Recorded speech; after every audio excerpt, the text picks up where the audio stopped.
This is the last video for this first lecture on the role that ancient instincts play in the water and sanitation sector.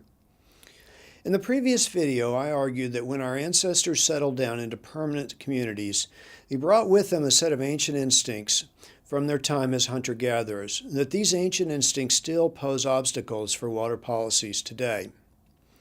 Part of the reason that these water-related instincts pose obstacles for solutions to our current water and sanitation problems is that they're more complex than our love for sugar or our fear of snakes. Our ancient instincts about water are conflicting, pulling us in different directions. Water has both positive and negative associations. It can be productive and destructive. In this figure on the left, there's a list of good things that water does for us. On the right, a list of risks and dangers. Pictures such as this arouse positive emotions in most of us.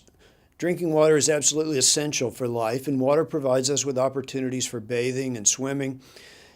Even seeing water makes most people happy and more relaxed.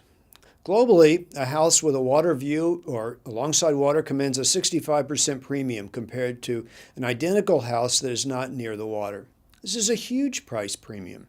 But water can also be dangerous. Humans can be hit by floods and droughts. They can drown or become ill from contaminated water. Carnivores can lurk at water holes. Pictures such as these arouse negative emotions in most of us. Today, water still presents us with both risks, like floods and droughts and disease, and opportunities such as water for irrigation, hydropower, and recreation. Investments or policies can reduce some risk while increasing others. For example, some dams may reduce flood risk but increase health risks. On the other hand, some investments can reduce downside risk and at the same time increase upside opportunities. It all depends on local conditions and context. Some ancient water-related instincts interact. Others play out in sequence. Often these ancient instincts present themselves as a series of hurdles that policy initiatives must get through. How are these ancient instincts affecting our ability to tackle 21st century water problems? From my perspective, ancient instincts present planners with a complex obstacle course. Sensible economic policies have a hard time making it past all of these water-related ancient instincts unscathed. Let me give you some examples. Consider our fear of being denied access to water. We are quickly aroused by the threat of losing access to basic drinking water supplies. It seems to me that this leads to intensely emotional debates about privatization, debates we don't have about cell phones, roads, or electricity. Different parts of our brain get aroused. We also need electricity and telecommunications, but they do not activate the same kinds of fears. Of course, people also dislike losing access to food and lots of other subsidized goods and services.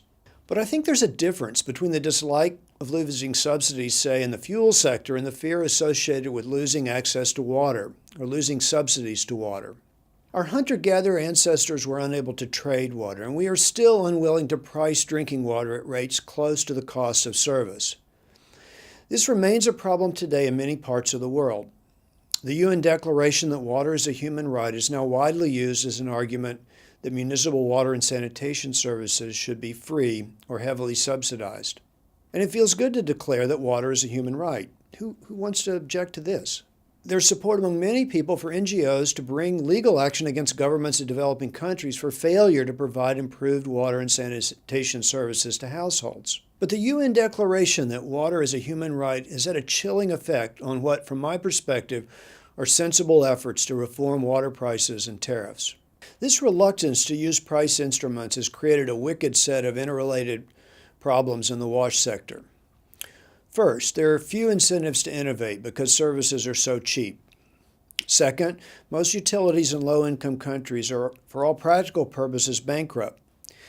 They have no cash to adapt to a changing climate or to improve or expand services. Third, when piped water services are very cheap, people tend to waste water, using it for frivolous, non-essential purposes. And utilities don't bother to find and repair leaks in their networks. It's just not worth the time and cost involved. Fourth, heavily subsidized water services send the signal to overbuild network capacity, raising the capital cost higher than they need to be, and misallocating capital to the sector. Fifth, without pricing tools, utilities have to find other ways to control wasteful water practices. This usually involves non-price conservation measures. These are not all bad, but they're often a blunt, imprecise policy instrument. Sixth, few governments or water professionals want to submit water and sanitation interventions to rigorous economic or financial evaluations, except possibly for the purpose of demonstrating a conclusion reached a priori that the benefits far exceed the cost. As we saw, there are 1 billion open defecators in South Asia and Sub-Saharan Africa. This is a huge public health problem. It is our ancient instinct about feces and defecation that make it so reluctant to discuss policy interventions about such sanitation problems. Open defecation away from settlements made sense in a world of hunter-gatherers with very low population densities. It doesn't make sense today in the densely populated rural areas and villages of South Asia, or especially in megacities. We are reluctant to discuss defecation, or for example, anal cleaning practices. How can we solve a problem we are reluctant even to discuss? We also identified an ancient instinct regarding water for relaxation and pleasure. This is an ancient instinct that is too often ignored today in urban design and land use planning. Our need for water for relaxation is not best conceptualized as an obstacle, but rather as a need or desire that's being largely neglected in the megacities of the developing world. In fact, our ancient love of water was also neglected in many cities in the industrialized world in the 19th and early 20th centuries during periods of rapid industrialization. I'm speaking to you today from Manchester, England, which is a classic example of a city that neglected the use of water for recreational aesthetic purposes in the 19th century and still bears the consequences today. But even here, the ancient instinct was not completely buried. It pops up in the bathhouses of the Victorian era where people would go to swim. We have several here in Manchester. This one is now under reconstruction. But if by chance you come to study with us in Manchester, it might be finished before you arrive. There is strong path dependency in urban design and land use, and a failure to plan for water-based recreation and aesthetics can be very expensive to correct. In part, this path dependency arises from the extremely capital-intensive piped water and sewer networks and the costs associated with changing urban land use decisions. But another aspect of the problem is that most cities are treating all of their water to potable water standards, or at least trying to do so. This means that there are often few non-potable supplies that can be easily delivered for recreational and aesthetic uses that do not require drinking water standards. Many cities have thus inadvertently locked themselves into urban designs and land use patterns that make it very difficult to incorporate our ancient instincts for water for recreation and aesthetic purposes. The Wadi Hanifa project in Riyadh illustrates the complexity and expense of adding water-based recreational opportunities for citizens in the middle of a large city. But this project also shows that it is possible, and it also shows how much people like it. To be clear, I'm not saying that we should put recreational aesthetic uses of water ahead of public health, but treating all municipal water to potable standards had an unforeseen side effect. It discouraged the use of non-potable water in urban design. This has economic consequences in a high-tech services economy because people want to live in interesting, beautiful cities. And it will be increasingly hard to recruit highly educated, skilled people to work in megacities devoid of parks and opportunities for water recreation, such as shown in this slide. To summarize the main points of this lecture, where do we stand with respect to these ancient instincts in water policies? We are still pricing water far below cost, and it is difficult to have a serious civil discourse about tariff reform. In most cities, we are still locked into a 19th century water supply and sanitation complex that uses potable water for feces removal. And we're treating water to drinking water standards and then mixing it with feces to remove it from our homes and neighborhoods. In most megacities of the Global South, we're not using water effectively in urban design for relaxation and aesthetic purposes. In the remainder of the lectures in this course, we're going to look at some of the water policies that have been tried in developing countries and try to draw lessons about what policies or sets of policies are needed to improve baseline conditions that exist today. I have devoted this first lecture in the course to the idea of ancient instincts in the water and sanitation sector because I think it's important to reflect carefully about where our ideas and reactions to various water policy proposals come from. I don't want to imply that these ancient instincts are all bad, nor do I believe that they are locked in stone and can't be changed.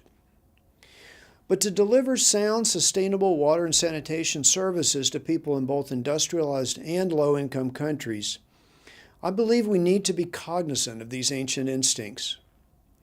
We have to refocus on our cities where an increasingly large proportion of humankind lives.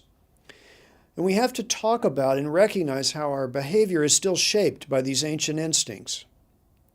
We need new visions for our water and sanitation technological complex, and then we need to nudge these new visions along. We have to think deeply about how to slowly change some of our spontaneous behavioral responses to policy reform. There are no shortcuts to this work that I know of. It requires both patience and persistence. These ancient instincts have been with us a long time.